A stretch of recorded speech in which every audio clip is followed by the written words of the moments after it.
بسم اللہ الرحمن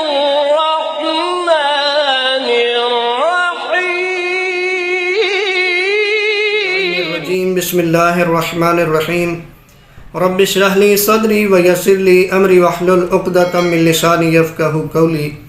ناظرین محترم، السلام علیکم ورحمۃ اللہ وبرکاتہ۔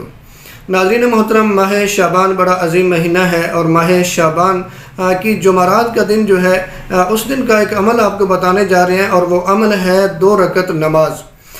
2 رکعت نماز جو ہے اس کا طریقہ بھی آپ کو بتاتے ہیں، لیکن پہلے بتاتے چلیں کہ 2 رکعت نماز جو ماہ شعبان کی ہر جمعرات کو پڑھنی ہے، اس کا اجر و ثواب یہ ہے، اس کا فائدہ آپ کو یہ ملے گا۔ روایات کہتی ہیں کہ جو 2 رکعت نماز ہر ماہ شعبان کی جمعرات کو پڑھتا ہے، پروردگار اس کی دین و دنیا کی ہر حاجت کو پورا فرما دیتا ہے، یعنی اس کی تمام تر دعائیں قبول ہو جاتی ہیں۔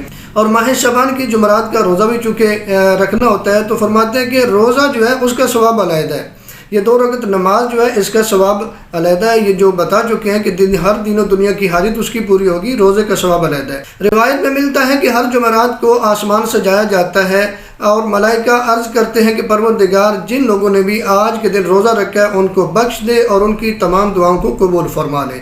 یعنی جمعرات کے دن کا روزہ جو ہے اس کا بھی اتنا بڑا اجر ہے، اور نماز کا اتنا بڑا اجر ہے کہ آپ کی ہر دعا دین و دنیا کی قبول ہو جاتی ہے۔ اب یہ نماز کس طریقے سے پڑھنی ہے؟ یہ 2 رکعت کل نماز ہے۔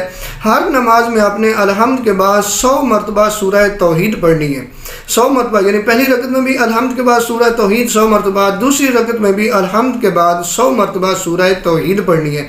جب نماز آپ ختم کر لیں گے 2 رکعت، تو اس کے بعد 100 مرتبہ آپ نے درود شریف پڑھنا ہے، اللہم صلی علی محمد و آل محمد۔ یہ 2 رکعت نماز پڑھیں گے اور روزہ رکھیں گے تو آپ کی ہر دعا قبول ہو جائے گی، اور تمام تر آپ کے گناہ جو ہے وہ بخشے جائیں گے۔